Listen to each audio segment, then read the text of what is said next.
বন্ধুরা, রাতের ট্রেনে নিশ্চয়ই আপনারা অনেকেই কখনো না কখনো যাতায়াত করেছেন। বিশেষ করে শেষ লোকাল। সারাদিনের ক্লান্তি নিয়ে বাড়ি ফেরা মানুষ, অর্ধেক ঘুমন্ত যাত্রী, ফাঁকা প্ল্যাটফর্ম আর জানালার বাইরে ছুটে চলা অন্ধকার। এই দৃশ্যটা আমাদের কাছে খুবই পরিচিত। কিন্তু আপনি কি জানেন, রেলের কিছু পুরনো কর্মচারীদের মধ্যে আজও একটা কথা খুব চুপি চুপি বলা হয়।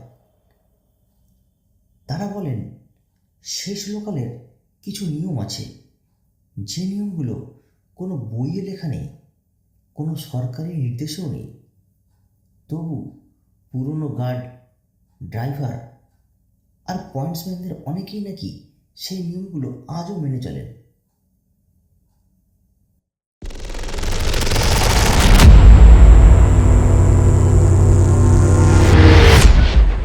আপনারা শুনছেন ভূত এফএম, ভয়ের আর এক নাম। আজকের ঘটনাটা আমি শুনেছিলাম একজন অবসরপ্রাপ্ত রেলকর্মীর কাছ থেকে। তিনি প্রথমে কিছুই বলতে চাইছিলেন না।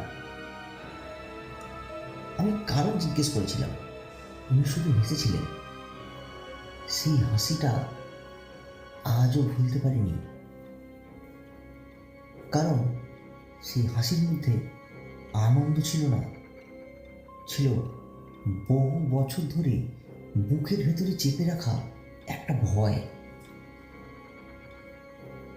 ঘটনাটা 2024 সালের ডিসেম্বর মাসে, শুক্রবার রাত 11:48। অর্ণব মুখার্জি সেক্টর 5-এর একটা সফটওয়্যার কোম্পানিতে কাজ করত। অফিসের চাপ এতটাই ছিল যে সপ্তাহে অন্তত 2-3 দিন ওকে শেষ লোকাল ধরেই বাড়ি ফিরতে হতো। প্রথম দিকে ওর বিরক্ত লাগতো, পরে অভ্যাস হয়ে গিয়েছিল। বরং শেষ ট্রেনটাই ওর ভালো লাগতো। কম ভিড়, চুপচাপ পরিবেশ। ফোনে গান শুনতে শুনতে কখন যে বাড়ি চলে আসতো নিজেও বুঝতে পারতো না।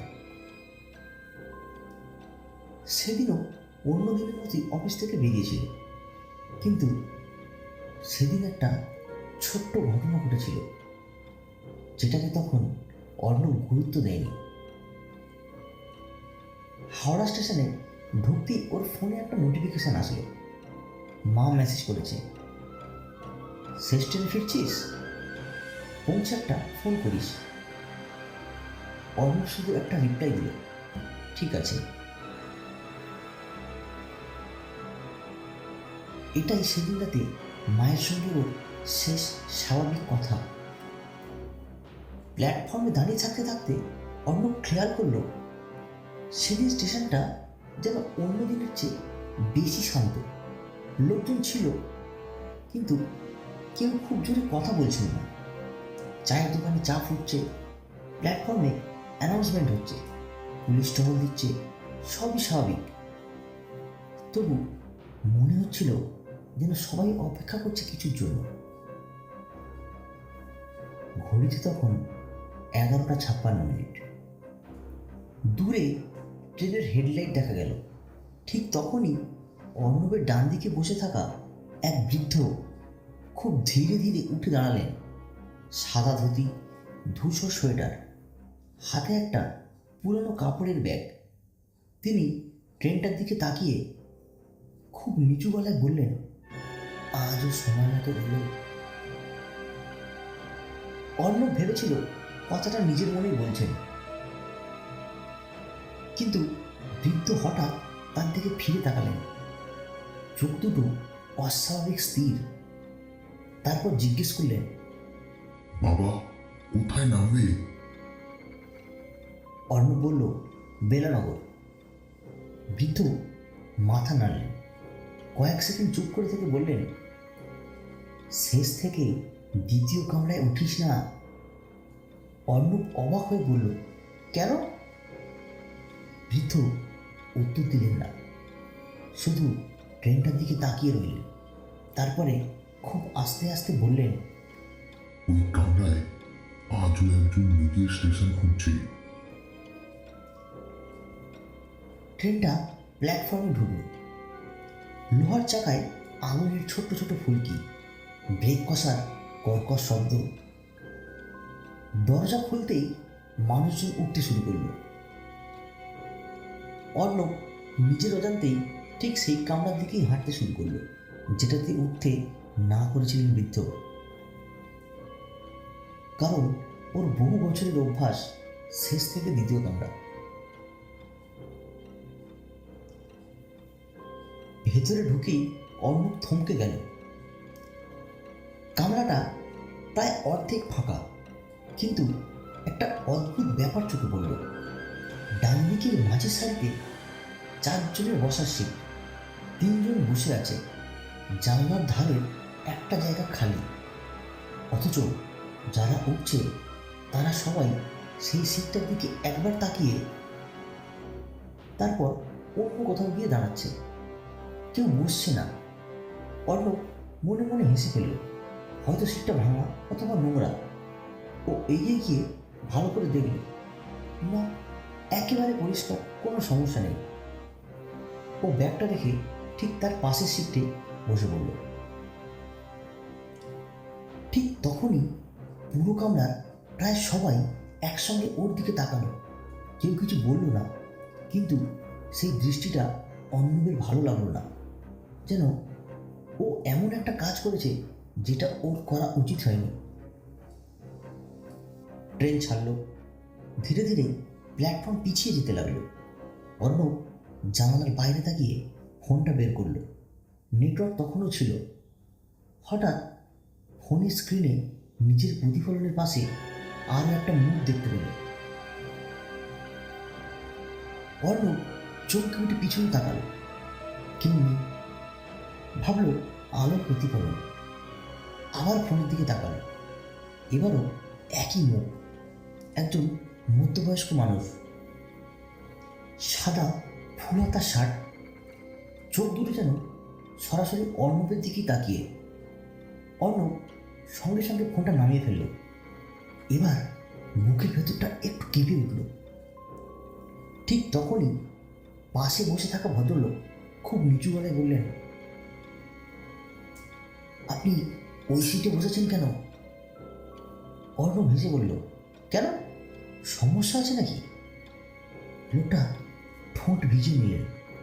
এরপর এমন একটা কথা বললেন যেটা শুনে অর্ণবের মুখের হাসিটা মিলিয়ে গেল। সমস্যা সিটে নয়, সমস্যা হলো উনি যদি ফিরে আসেন তাহলে উনি কাউকে ওই জায়গায় বসে থাকতে পছন্দ করেন না। অর্ণব কিছু বলার আগেই পুরো কামরার আলো একবার দুবার, তারপর সম্পূর্ণ নিভে গেল। মাত্র 3 সেকেন্ড। আলো আবার জ্বলে ওঠার পর সে বুঝতে পারল তার ঠিক পাশের খালি জায়গাটায় এখন আর খালি নেই। আলোটা নিভেছিল মাত্র 3 সেকেন্ড। তারপর আবার পুরো কামরায় আলোয় ভরে গেল। অর্ণব প্রথমে বুঝতেই পারেনি কি বদলেছে। তারপর ধীরে ধীরে ওর শরীরের সমস্ত লোম খাড়া হয়ে গেল। কারণ যে জায়গাটা ঠিক 1 মুহূর্ত আগেও খালি ছিল সেখানে এখন একজন বসে আছে। সে কখন এসে বসলো কেউ দেখেনি, কেউ ওঠেনি, কেউ দরজা দিয়ে ঢোকেনি, তবু সে বসে আছে। লোকটার পরনে একেবারে ইস্ত্রি করা সাদা ফুলহাতা শার্ট, কালো প্যান্ট, পায়ে পুরনো চামড়ার জুতো, হাতে বাদামি রঙের একটা অফিস ব্যাগ। মাথাটা জানালার বাইরে অন্ধকারের দিকে ঘোরানো। এতটাই স্থির মনে হচ্ছিল লোকটা যেন নিঃশ্বাসও নিচ্ছে না। অর্ণব নিজের চোখ দুবার মুছে নিল, তারপর আবার তাকালো। না, লোকটা এখনো সেখানেই। হঠাৎ পাশে বসা ভদ্রলোক কাঁপা গলায় বলল, চোখ নামিয়ে নিন। অর্ণব অবাক হয়ে বলল, কেন? ভদ্রলোক এবার সরাসরি উত্তর দিলেন না। তিনি শুধু বললেন, এখনো উনি আপনাকে খেয়াল করেননি। অর্ণব বলল, খেয়াল করলে? লোকটার গলা আরও নিচু হয়ে গেল। তাহলে আজ রাতটা খুব বড় হয়ে যাবে। কামরার ভেতর তখন অদ্ভুত নীরবতা। চাকার শব্দ ছাড়া আর কিছুই নেই। মাঝে মাঝে ট্রেনটা লাইন বদলাচ্ছে, লোহার ঘর্ষণে পুরো কামরা কেঁপে উঠছে, কিন্তু সাদা শার্ট পরা মানুষটার শরীর এক চুল নড়ছে না। যেন ট্রেন নয়, ওই স্থির, চারপাশটাই চলছে। অর্ণব নিজের ফোনটা বের করলো, ভাবলো চুপি চুপি একটা ছবি তুলে রাখবে, হয়তো লোকটার কোনো ব্যাখ্যা পাওয়া যাবে। ক্যামেরা অন করলো। স্ক্রিনে পুরো কামরা দেখা যাচ্ছে, সব যাত্রী দেখা যাচ্ছে, পাশের ভদ্রলোকও দেখা যাচ্ছে, কিন্তু ওই লোকটা নেই। যেখানে সে বসে আছে ক্যামেরায়, সেখানে শুধু খালি সিট। অর্ণব কয়েক সেকেন্ড স্থির হয়ে গেল, তারপর ধীরে ধীরে ফোনটা নামিয়ে নিজের চোখে তাকালো। লোকটা এখনো বসে আছে, একদম আগের মতোই। ঠিক তখনই ট্রেনটা বেলুড় স্টেশন ঢুকল, দরজা খুলল, কয়েকজন যাত্রী উঠলেন। একজন যুবক সেই খালি সিটের দিকে এগিয়ে এলেন। অর্ণবের চোখে যেটা আর খালি নয়, সেই সিটটার দিকে সে বসতে যাবে, ঠিক তখনই পাশে দাঁড়ানো আরেকজন তাকে হাত ধরে টেনে নিল। ওখানে নয়। যুবক অবাক হয়ে বলল, কেন? লোকটা কোনো উত্তর দিল না, শুধু মাথা নেড়ে অন্যদিকে নিয়ে গেল। মনে হলো ওরাও কিছু জানে, কিন্তু কেউ মুখ খুলতে চাইছে না। অর্ণব এবার আর চুপ থাকতে পারল না। সে পাশের ভদ্রলোককে জিজ্ঞেস করলো, উনি কে? ভদ্রলোক অনেকক্ষণ চুপ করে রইলেন, তারপরে খুব ধীরে ধীরে বললেন, আজ থেকে ঠিক 7 বছর আগে এই কামরায় একজন লোক নিখোঁজ হয়েছিলেন। অর্ণব বলল, নিখোঁজ?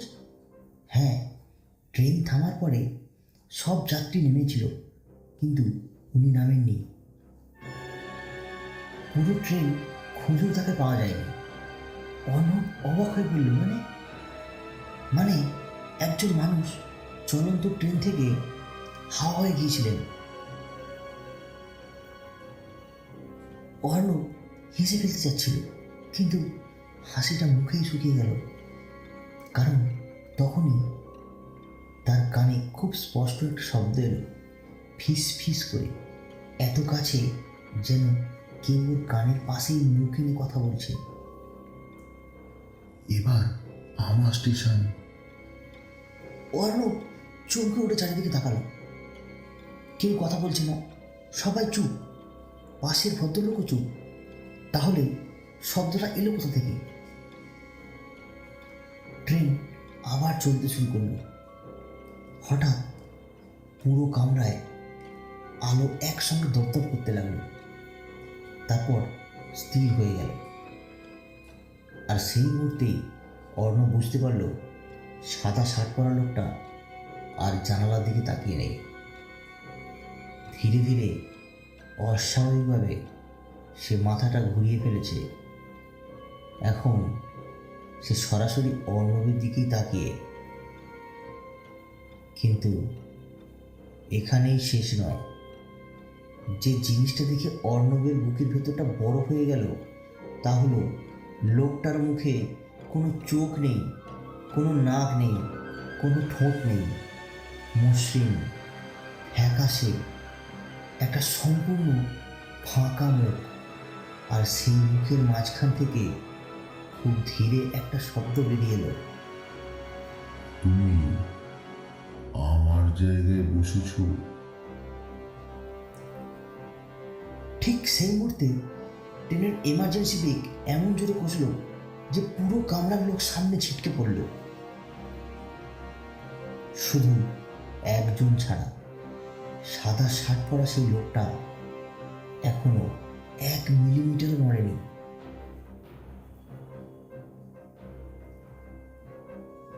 আমরা যখন কোনো অদ্ভুত ঘটনা নিজের চোখে দেখি, তখন প্রথম প্রতিক্রিয়া হয় নিজেকেই ভুল প্রমাণ করার চেষ্টা করা। অর্ণবও ঠিক সেটাই করেছিল। ও নিজেকে বোঝাচ্ছিল ক্লান্তি, ঘুম, হয়তো চোখের ভুল। কারণ মানুষ নিজের চোখকে যত সহজে বিশ্বাস করে, নিজের ভয়কে তত সহজে বিশ্বাস করে না। আলো আবার জ্বলে উঠেছে। কামরায় সবাই আগের মতোই বসে আছে, শুধু একটা জিনিস বদলেছে। অর্ণবের পাশের সিটটা, যেটা এতক্ষণ খালি ছিল, সেখানে একজন মানুষ বসে আছে। কেউ তার দিকে তাকাচ্ছে না, কেউ তার সাথে কথা বলছে না, যেন তিনি এই কামরারই একজন নিয়মিত যাত্রী। অর্ণব সাহস করে পাশের ভদ্রলোককে ফিসফিস করে বলল, উনি কখন এলেন? ভদ্রলোক উত্তর দিলেন না, শুধু নিজের ঘড়িটার দিকে তাকালেন। রাত 12টা 3। তারপর খুব আস্তে বললেন, এখন থেকে সময় দেখবেন না, কারণ এই ট্রেনে মাঝরাতের পর সময় ঠিক মতো চলে না। অর্ণব অবাক হয়ে নিজের ফোনটা বের করলো। স্ক্রিনে দেখালো 12টা 3। 10 সেকেন্ড, 20 সেকেন্ড, 1 মিনিট। সময় আর এগোচ্ছে না। ঘড়ি থেমে আছে, কিন্তু ট্রেন চলছে, যাত্রীরা নড়ছে, সব কিছু স্বাভাবিক। শুধু সময়টা আর এগোচ্ছে না। হঠাৎ ট্রেনটা একটা সেতুর উপর উঠল। জানালার বাইরে নিচে কালো নদী। সেতুর লোহার কাঠামো একটার পর একটা পিছনে ছুটে যাচ্ছে। ঠিক তখনই ট্রেনের ভেতরে সব কাছে একসঙ্গে একটা কম্পন শুরু হলো। মনে হচ্ছিল বাইরে প্রচণ্ড হাওয়া বইছে, কিন্তু আশ্চর্যের বিষয়, জানালার বাইরে একটা পাতাও নড়ছে না। অর্ণব এবার লক্ষ্য করল সাদা শার্ট পরা লোকটার ডান হাতটা ধীরে ধীরে নড়ছে। না, কোনো অস্বাভাবিকভাবে না, খুব ধীরে, খুব স্বাভাবিকভাবে। তিনি নিজের ব্যাগটা খুললেন, ভেতর থেকে একটা পুরনো কাগজ বের করলেন। কাগজটা ছিল একটা ট্রেনের টিকিট। হলদেটে হয়ে যাওয়া কাগজ, ধারের অংশ ছিঁড়ে গেছে। তিনি অনেকক্ষণ সেটার দিকে তাকিয়ে রইলেন। তারপর খুব যত্ন করে আবার ভাঁজ করে রেখে দিলেন। একটা শব্দও করলেন না। ঠিক তখনই পাশের ভদ্রলোক প্রথমবার একটা কথা বললেন, প্রতি শুক্রবার উনি একই কাজ করেন। অর্ণব তাকিয়ে রইল। প্রতি শুক্রবার? হ্যাঁ, একই ট্রেন, একই সিট, একই টিকিট, আর একই অপেক্ষা। কিসের অপেক্ষা? ভদ্রলোক এবার উত্তর দিতে গিয়ে থেমে গেলেন। কারণ সাদা শার্ট পরা মানুষটা ধীরে ধীরে মাথা তুলেছেন, কিন্তু তিনি অর্ণবের দিকে তাকাননি, তাকিয়েছেন কামরার দরজার দিকে। মনে হচ্ছে তিনি কারোর জন্য অপেক্ষা করছেন। ট্রেন পরের স্টেশনে থামল। কয়েকজন যাত্রী নামলেন, কেউ উঠল না। তবু সাদা শার্ট পরা লোকটার চোখ দরজার দিকেই, যেন তিনি কাউকে খুঁজছেন। দরজা বন্ধ হয়ে গেল। ট্রেন আবার চলতে শুরু করলো। লোকটা ধীরে ধীরে মাথা নিচু করলেন, এমন একটা দীর্ঘশ্বাস ফেললেন যেটা শুনে অর্ণবের বুকটা হঠাৎ ভারী হয়ে গেল। সেই দীর্ঘশ্বাসে ভয়ের থেকে অপেক্ষা ছিল বেশি। পাশের ভদ্রলোক ফিস ফিস করে বললেন, আজও এলো না। অর্ণব জিজ্ঞেস করল, কে? ভদ্রলোক উত্তর দিলেন, যার জন্য উনি 7 বছর ধরে ফিরছেন। অর্ণবের শরীর ঠান্ডা হয়ে গেল। মানে লোকটা এবার খুব নিচু গলায় বললেন, 7 বছর আগে এই ট্রেনেই একজন বাবা নিজের ছেলেকে নিয়ে ফিরছিলেন। ছেলেটা মাঝপথে হারিয়ে যায়। তারপর থেকে প্রতি শুক্রবার লোকটা এই ট্রেনেই ফিরে আসে, একই কামরায় বসে থাকে, প্রতি স্টেশনে দরজার দিকে তাকায়। হয়তো এখনো বিশ্বাস করে তার ছেলে কোনো এক স্টেশন থেকে উঠে আসবে। অর্ণব কিছু বলার আগেই পুরো কামরায় একটা অদ্ভুত গন্ধ ছড়িয়ে পড়ল, পুরনো ভেজা কাগজের গন্ধ, তার সঙ্গে মরচে ধরা লোহার গন্ধ। একজন বৃদ্ধা নাক চেপে ধরলেন। একটা ছোট্ট মেয়ে মায়ের হাত শক্ত করে ধরে ফেলল। সবাই যেন এই গন্ধটা চেনে। তারপর প্রথমবার সাদা শার্ট পরা মানুষটা খুব আস্তে কথা বললেন। গলাটা ক্লান্ত, ভাঙা, কিন্তু অস্বাভাবিক নয়। শুধু একটা প্রশ্ন, আজও নামলো না? কেউ উত্তর দিল না। তিনি আবার জানালার বাইরে তাকিয়ে রইলেন। অর্ণবের মনে হচ্ছিল এই মানুষটা ভয়ঙ্কর নয়, বরং অদ্ভুতভাবে করুণ। কিন্তু ঠিক সেই মুহূর্তে পাশের ভদ্রলোক অর্ণবের হাত শক্ত করে ধরে বললেন, ওনার জন্য দুঃখ করবেন না। লোকটা কাঁপা গলায় বললেন, যেদিন কেউ ওনার সাথে কথা বলে পরের শুক্রবার ওই মানুষটাই আর বাড়ি ফেরে না। অর্ণবের বুক থক করে উঠল। আর ঠিক তখনই সাদা শার্ট পরা লোকটা ধীরে ধীরে প্রথমবার অর্ণবের দিকে মুখ ঘুরে তাকালেন এবং খুব শান্ত গলায় বললেন, তুমি আমার ছেলেকে কোথাও দেখেছো?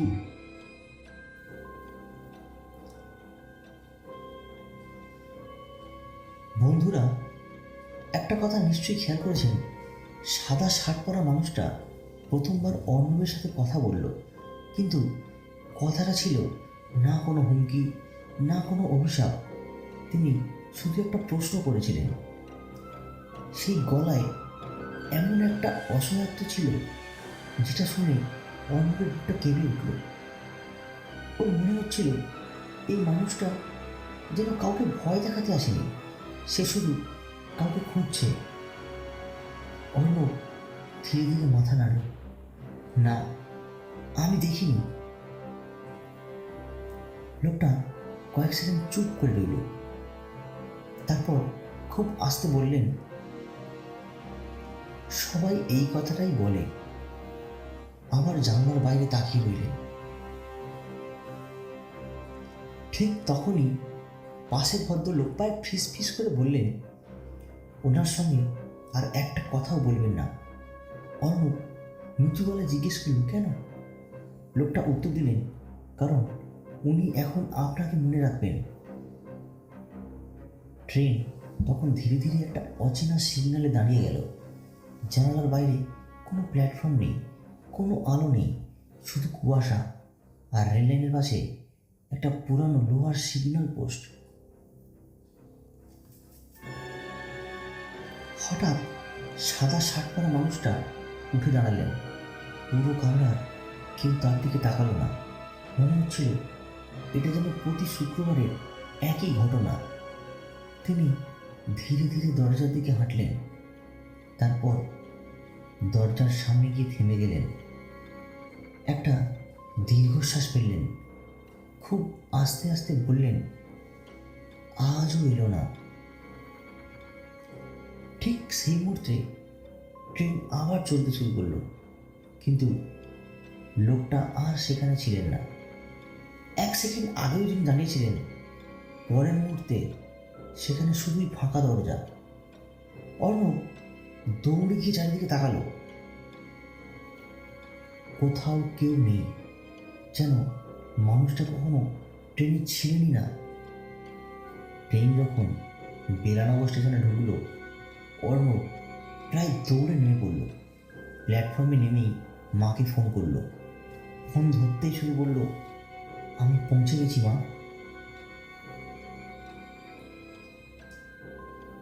মা বলল, এত দেরি হলো কেন? অর্ণব ঘড়ির দিকে তাকালো, রাত 1:39। ওর বুকের ভেতরটা হঠাৎ ধক করে উঠল। শেষ লোকাল থেকে নামতে এত সময় লাগার কথা নয়। ট্রেনের মধ্যে ওর কাছে যেন কেটেছিল মাত্র 20-25 মিনিট, কিন্তু বাস্তবে কেটে গেছে প্রায় 1.5 ঘন্টা। পরের দিন অর্ণব আবার হাওড়া স্টেশনে ফিরে গেল। সে ঠিক করেছিল সব কিছুর একটা যুক্তিসঙ্গত ব্যাখ্যা খুঁজে বের করবেই। অনেক খোঁজাখুঁজির পর স্টেশনে এক বৃদ্ধ বুকিং ক্লার্কের সঙ্গে দেখা হলো। অর্ণব সব ঘটনা খুলে বলল। বৃদ্ধ অনেকক্ষণ চুপ করে রইলেন, তারপর তাকে নিয়ে গেলেন স্টেশনের একটা পুরনো অফিস ঘরে। সেখানে কাঠের আলমারির ভেতরে একটা ধুলো জমা ফাইল বের করলেন। ফাইলের উপরে লেখা অভ্যন্তরীণ তদন্ত, তারিখ 17 আগস্ট 2017। ফাইলের ভেতরে একটা বিবৃতি ছিল একজন যাত্রী। তাতে লেখা, শেষ থেকে দ্বিতীয় কামরায় একজন বাবা তার 7 বছরের ছেলেকে নিয়ে ফিরছিলেন। হঠাৎ কয়েক মিনিটের জন্য কামরার আলো নিভে যায়। আলো ফিরে আসতেই ছেলেটিকে আর খুঁজে পাওয়া যায়নি। ট্রেন, লাইন, আশপাশ সব জায়গায় তল্লাশি চালানো হয়, কিন্তু শিশুটির কোনো খোঁজ মেলেনি। তার নিচে লাল কালি দিয়ে একটা লাইন টানা, মামলাটি অমীমাংসিত। অর্ণব ধীরে ধীরে জিজ্ঞেস করলো, তারপর? বৃদ্ধ জানালার বাইরে তাকিয়ে বললেন, তারপর থেকে প্রতি শুক্রবার একই সময়ে কিছু যাত্রী দাবি করেছেন তারা ওর বাবাকে আবার দেখেছেন।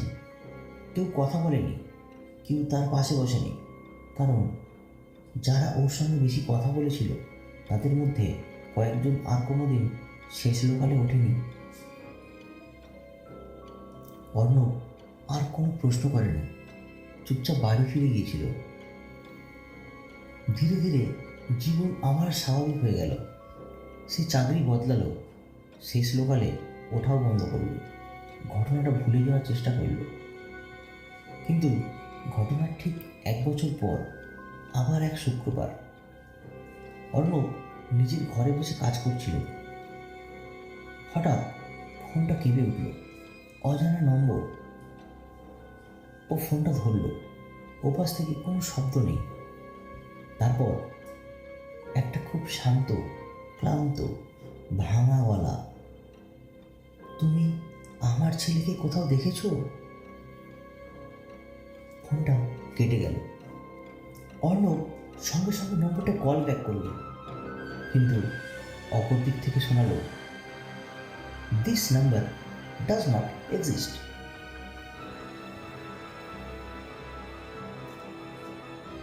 আজও কিছু কিছু পুরনো রেলকর্মী একটা অদ্ভুত নিয়ম মেনে চলে। শুক্রবার রাতের শেষ লোকাল এলে শেষ থেকে দ্বিতীয় কামরার জানলার দিকে তারা তাকান না। আর যদি কোনো নতুন যাত্রী ভুল করে সেই নির্দিষ্ট সিটটায় বসে পড়ে, তাহলে তারা চুপচাপ অন্যদিকে মুখ ফিরিয়ে নেন। কারণ কিছু অপেক্ষা সময়ের সঙ্গে শেষ হয় না। কিছু মানুষ শেষ স্টেশন পর্যন্ত পৌঁছাতে পারে না, আর কিছু প্রশ্ন বছরের পর বছর একই রকম থেকে যায়। আজকের গল্প কেমন লাগলো কমেন্ট করে জানাতে ভুলো না। তোমাদের কাছেও যদি কোনো ঘটনা থাকে লিঙ্কে দেওয়া ফেসবুকে মেসেজ করে পাঠাও। তাহলে কথা হচ্ছে পরের এপিসোডে। আর অবশ্যই চ্যানেলটা সাবস্ক্রাইব করতে কিন্তু ভুলো না।